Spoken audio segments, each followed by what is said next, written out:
Hi hello ಎಲ್ರಿಗೂ ನಮಸ್ಕಾರ. ಇವತ್ತಿನ ವಿಡಿಯೋದಲ್ಲಿ ನಾನು ಚಿಕನ್ ಫ್ರೈನ ಮಾಡೋದನ್ನು ಹೇಳ್ಕೊಡ್ತಾ ಇದ್ದೀನಿ. ಬನ್ನಿ ಹಾಗಿದ್ರೆ ಚಿಕನ್ ಫ್ರೈಗೆ ಬೇಕಾದಂಥ ಸಾಮಗ್ರಿನ ನೋಡೋಣ. 2 ಟೊಮೊಟೊ ತೊಗೊಂಡಿದ್ದೀನಿ, ಒಂದು ದೊಡ್ಡ ಈರುಳ್ಳಿ ಮತ್ತು ಖಾರದ ಪುಡಿ, ಧನಿಯಾ ಪುಡಿ ತೊಗೊಂಡಿದ್ದೀನಿ, ಹಾಗೆ ಒಂದು ಚಿಕನ್ ಮಸಾಲ ತೊಗೊಂಡಿದ್ದೀನಿ, ಹಾಗೆ ಶುಂಠಿ ಬೆಳ್ಳುಳ್ಳಿ ಪೇಸ್ಟನ್ನ ರೆಡಿ ಮಾಡಿ ಇಟ್ಕೊಂಡಿದ್ದೀನಿ ನೋಡಿ. ಹಾಗೆ ಅರ್ಧ kg ಚಿಕನ್ನು ರೆಡಿ ಇಟ್ಕೊಂಡಿದ್ದೀನಿ. ಈ ರೀತಿ ಇಟ್ಕೊಂಡಾದ್ಮೇಲೆ ಇದನ್ನು ಮಾಡೋದು ಯಾವ ರೀತಿ ಅಂತ ತೋರಿಸ್ತೀನಿ. ಮೊದಲಿಗೆ ನಾವಿಲ್ಲಿ ಒಂದು ಅರ್ಧ ಸ್ಪೂನಷ್ಟು ಅರಿಶಿನ ಪುಡಿ, ಆಮೇಲೆ ಒಂದು ಸಣ್ಣ ಸ್ಪೂನಷ್ಟು ಒಂದು ಧನಿಯಾ ಪುಡಿ, 1 ಸ್ಪೂನಷ್ಟು 2 ಸ್ಪೂನಷ್ಟು ಬ್ಯಾಡಗಿ ಮೆಣಸಿನ್ಕಾಯಿ ಪುಡಿನ ತೊಗೊಂಡಿದ್ದೀನಿ. ಹಾಗೆ ಶುಂಠಿ ಬೆಳ್ಳುಳ್ಳಿ ಪೇಸ್ಟನ್ನು ನಾನು 3 ಟೇಬಲ್ ಚಮಚದಷ್ಟು ತೊಗೊಂಡಿದ್ದೀನಿ. ಶುಂಠಿ ಬೆಳ್ಳುಳ್ಳಿ ಪೇಸ್ಟನ್ನು ನಮ್ಮ ಮನೇಲಿ ಯಾವಾಗಲೂ ನಾವು ಜಾಸ್ತಿ ಶುಂಠಿ ಬೆಳ್ಳುಳ್ಳಿ ಪೇಸ್ಟನ್ನು ಜಾಸ್ತಿನೇ ಹಾಕ್ತೀವಿ. ಹಾಗೆ ಈ ಶುಂಠಿ ಬೆಳ್ಳುಳ್ಳಿ ಪೇಸ್ಟನ್ನು ತಿನ್ನೋದ್ರಿಂದ ನಮಗೆ ರೋಗ ನಿರೋಧಕ ಶಕ್ತಿ ಜಾಸ್ತಿ ಆಗುತ್ತೆ, ಹಾಗೆ ಬ್ಲಡ್ಡು ಕೂಡ ಕ್ಲೀನ್ ಆಗುತ್ತೆ, ರಕ್ತ ಶುದ್ಧಿ ಆಗುತ್ತೆ. ಹಾಗೆ ನೋಡಿ, ಇಲ್ಲಿ ಫ್ರೈ ಪ್ಯಾಕೆಟನ್ನು ಕಟ್ ಮಾಡಿಬಿಟ್ಟು ಪೂರ್ತಿ ಒಂದು ಪ್ಯಾಕೆಟನ್ನು ಹಾಕ್ಕೊಂಡಿದ್ದೀನಿ. ಈ ರೀತಿ ಇವೆಲ್ಲ ಹಾಕ್ಕೊಂಡಾದ್ಮೇಲೆ ಇದನ್ನು ಚೆನ್ನಾಗಿ ಮಿಕ್ಸ್ ಮಾಡಿ, ಈ ಚಿಕನ್ಗೆ ಹಾಕಿಬಿಟ್ಟು ಚೆನ್ನಾಗಿ ಮಿಕ್ಸ್ ಮಾಡೋದ್ರಿಂದ ನಮಗೆ ಉಪ್ಪು ಖಾರ ಹುಳಿ ಎಲ್ಲನೂ ಕೂಡ ನೀಟಾಗಿ ಹಿಡ್ಕೊಂಡಿರುತ್ತೆ. ಆವಾಗ ನಮಗೆ ಚಿಕನ್ನು ಟೇಸ್ಟಿಯಾಗಿ ಬರುತ್ತೆ. ನಾವು ಡೈರೆಕ್ಟಾಗಿ ಅದರಲ್ಲೇ ಹಾಕೋದ್ರಿಂದ ಅಷ್ಟೊಂದು ರುಚಿ ಬರೋಲ್ಲ. ಈ ರೀತಿ ಹಾಕಿಬಿಟ್ಟು ನೋಡಿ, ಇದಕ್ಕಿನ್ನೂ ನಾನು ಉಪ್ಪು ಹಾಕಬೇಕು. ರುಚಿಗೆ ತಕ್ಕಷ್ಟು ಉಪ್ಪನ್ನು ಕೂಡ ಹಾಕ್ಕೊಂಡು ಮಿಕ್ಸ್ ಮಾಡ್ಕೋಬೇಕು. ಇಲ್ಲಿ ಒಂದು ಸಾರಿ ನಾನು ಮಿಕ್ಸ್ ಮಾಡ್ಕೊಂಡಾದ್ಮೇಲೆ ಇದಕ್ಕೆ ಎಷ್ಟು ಬೇಕೋ ನೋಡಿಕೊಂಡು ಅಷ್ಟು ತಕ್ಕನಾಗೆ ನೀವು ರುಚಿಗೆ ಉಪ್ಪು ಹಾಕ್ಕೊಳ್ಳಿ. ಇಲ್ಲಿ ದೊಡ್ಡ ಉಪ್ಪನ್ನ ತೊಗೊಂಡಿದ್ದೀನಿ. ನಾನು ಕೈಯಲ್ಲೇ ಅಳತೆ ಯಾವಾಗಲೂ ಕೈಯಿಂದನೇ ಹಾಕ್ತೀನಿ. ಈ ರೀತಿ ಉಪ್ಪನ್ನು ಹಾಕ್ಕೊಂಡ್ಬಿಟ್ಟು ಸ್ವಲ್ಪ ಇದಕ್ಕೆ ಬೇಕಂದರೆ ಸ್ವಲ್ಪ ನೀರನ್ನು ಸ್ವಲ್ಪ ಮಿಕ್ಸ್ ಮಾಡಿಬಿಟ್ಟು ಚೆನ್ನಾಗಿ ಮಿಕ್ಸ್ ಮಾಡಿ ಫ್ರಿಜ್ಜಲ್ಲಿ ಒಂದು ಅರ್ಧ ಗಂಟೆ ಇಟ್ಬಿಡಿ. ಅರ್ಧ ಗಂಟೆ ಫ್ರಿಜ್ಜಲ್ಲಿ ಇಡೋದ್ರಿಂದ ಚಿಕನ್ ತುಂಬ ಸಾಫ್ಟಾಗಿ ಬರುತ್ತೆ. ನಮಗೆ ಇದು ಅಂತ ಅನಿಸಲ್ಲ, ತುಂಬಾ ಸಾಫ್ಟು ಬರುತ್ತೆ. ಈಗ ಒಂದು ಬಾಣಲಿನಲ್ಲಿ ನಾನು ಬಿಸಿ ಇಟ್ಕೊಂಡಿದ್ದೀನಿ.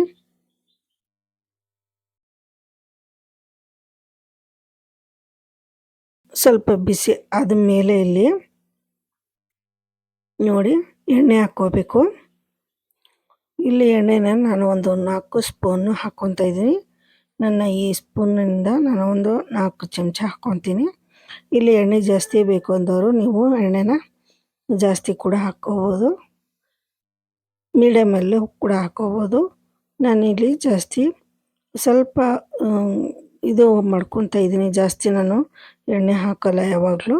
ನೋಡಿ, ಈ ರೀತಿ 4 ಚಮಚ ಎಣ್ಣೆ ಹಾಕಿದ ಮೇಲೆ ಸ್ವಲ್ಪ ಎಣ್ಣೆ ಬಿಸಿ ಆಗೋ ತನಕ ನಾವು ನೋಡಿ, ನಾನು ಏನು ದೊಡ್ಡ ಒಂದು ಈರುಳ್ಳಿನ ಇಟ್ಕೊಂಡಿದ್ದೀನಿ, ಅದನ್ನು ಉದ್ದಕ್ಕೆ ಸಣ್ಣದಾಗಿ ಹೆಚ್ಕೊಂಡಿದ್ದೀನಿ. ಉದ್ದಕ್ಕೆ ತೆಳ್ಳಗೆ ಹೆಚ್ಚಿ ಇಟ್ಕೊಂಡು ರೆಡಿ ಇಟ್ಕೊಂಡಿದ್ದೀನಿ. ಸ್ವಲ್ಪ ಎಣ್ಣೆ ಬಿಸಿ ಆದ ತಕ್ಷಣ ನೋಡಿ, ಎಣ್ಣೆ ಬಿಸಿ ಆದ ತಕ್ಷಣ ಈ ರೀತಿ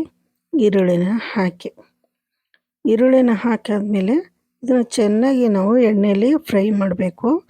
ಬ್ರೌನ್ ಆಗಬೇಕು, ಈರುಳ್ಳಿ ಎಲ್ಲ ಬ್ರೌನ್ ಆಗಬೇಕು.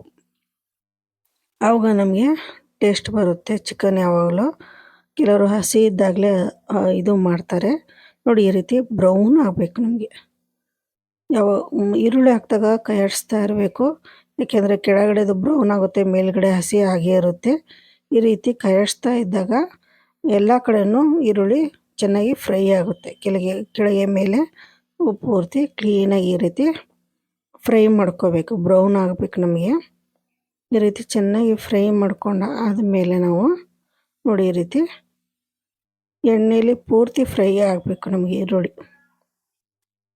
ಈ ರೀತಿ ಫ್ರೈ ಮಾಡ್ತಾ ಇರಬೇಕು, ಕಾಯಿಸ್ತಾ ಇರಬೇಕು, ಯಾವಾಗಲೂ ಬ್ರೌನ್ ಆಗೋ ತನಕ ಈರುಳ್ಳಿನ.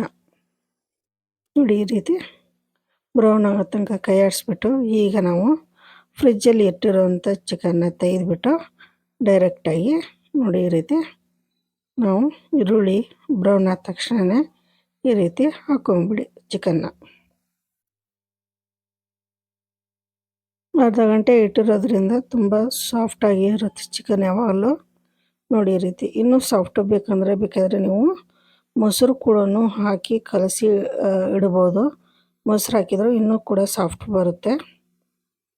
ನೋಡಿ ಈ ರೀತಿ ಹಾಕ್ಬಿಟ್ಟು ಚೆನ್ನಾಗಿ ಕೈ ಆಡಿಸ್ಬೇಕು.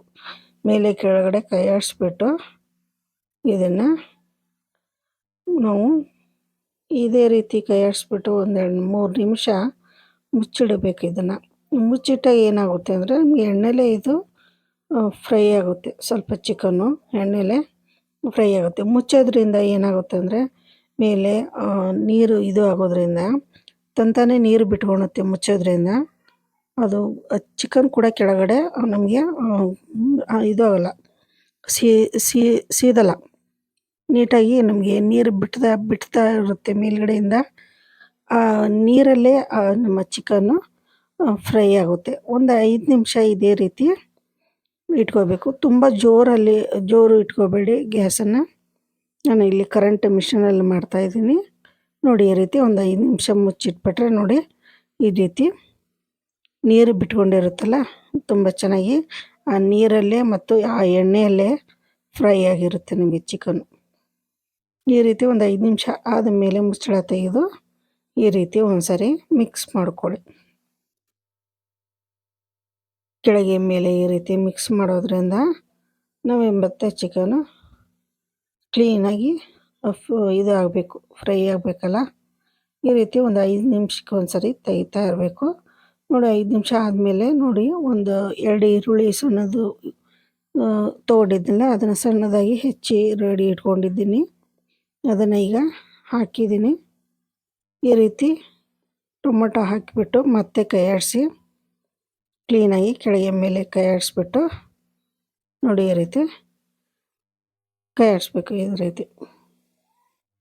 ಇದೇ ರೀತಿ ನೀವು ಡ್ರೈ ಬೇಕಂದರೆ ಇಷ್ಟೇ ಬೇಕಾದರೆ 5 ನಿಮಿಷಕ್ಕೂ ತೆಗೆದುಬಿಟ್ಟು ಮುಚ್ಚಳನ ನೀವು ಕೈ ಆಡಿಸ್ತಾ ಹೋದರೆ ಇದೇ ರೀತಿ ಡ್ರೈ ಫ್ರೈನ ಮಾಡ್ಕೋಬೋದು ನೀವು.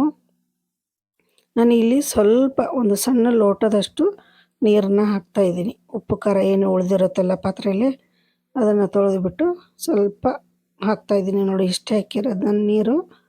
ಇದನ್ನು ಹಾಕಿ ಆದಮೇಲೆ ಮತ್ತೆ ಕೆಳಗೆ ಮೇಲೆ ಕೈ ಆಡಿಸ್ಬಿಟ್ಟು ಇದನ್ನು ಮುಚ್ಚಳದಿಂದ ಮುಚ್ಚಿಬಿಟ್ರೆ ಮತ್ತೆ ನೀಟಾಗಿ ಇದು ಫ್ರೈ ಆಗುತ್ತೆ ನಮ್ಮ ಚಿಕನ್ನು. ನೋಡಿ ಇದೇ ರೀತಿ ಮತ್ತೆ ನಾವು ಇನ್ನೊಂದು 5 ನಿಮಿಷ ಇದೇ ರೀತಿ ಪೂರ್ತಿ ಬಿಟ್ಬಿಟ್ಟು ನೆಕ್ಸ್ಟು ಒಂದು 5 ನಿಮಿಷ ಬಿಟ್ಟಾದಮೇಲೆ ನೋಡಿ ಮತ್ತೆ ಮುಚ್ಚಳ ತೆಗೆಯೋಣ.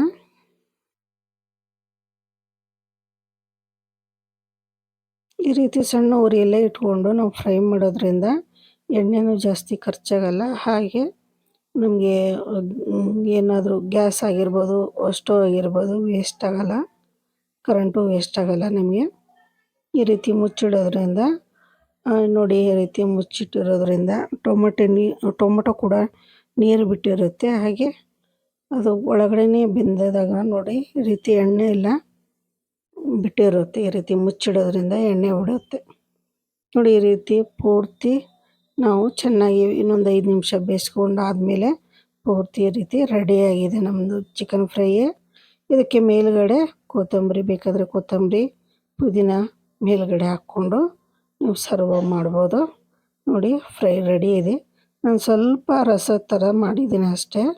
ನೀವು ಇದಕ್ಕೆ ಬೇಕಾದರೆ ರೊಟ್ಟಿ ಚಪಾತಿಗೂ ಕೂಡ ಹಚ್ಕೊಂಡು ಊಟ ಮಾಡ್ಬೋದು, ರೈಸ್ಗೂ ಕೂಡ ಊಟ ಮಾಡ್ಬೋದು. ನೋಡಿ ನಮ್ಮನ್ನು ಇವತ್ತಿನ ಚಿಕನ್ ಫ್ರೈ ರೆಡಿಯಾಗಿದೆ. ತುಂಬ ಸಿಂಪಲ್ಲಾಗಿ ಮನೆಯಲ್ಲೇ ಆರಾಮಾಗಿ ಎಲ್ಲರೂ ಕೂಡ ಮಾಡಿಕೊಂಡು ತಿನ್ಬೋದು. ಒಂದು ಸಾರಿ ಟೇಸ್ಟ್ ಮಾಡಿ ನೋಡಿ ಮಾಡಿಕೊಂಡು ನಮಗೆ ಕಮೆಂಟ್ ಮುಖಾಂತರ ತಿಳಿಸಿ ರುಚಿ ಹೇಗಿತ್ತು ಏನು ಅಂತ ದಯವಿಟ್ಟು ತಿಳಿಸಿ ಅಂತ ಹೇಳ್ತಾ ಇವತ್ತಿನ ನನ್ನ ವಿಡಿಯೋನ ಮುಗಿಸ್ತಾ ಇದ್ದೀನಿ. ನೋಡಿ ಚಿಕನ್ ಫ್ರೈ ರೆಡಿಯಾಗಿದೆ. ನಮಸ್ಕಾರ.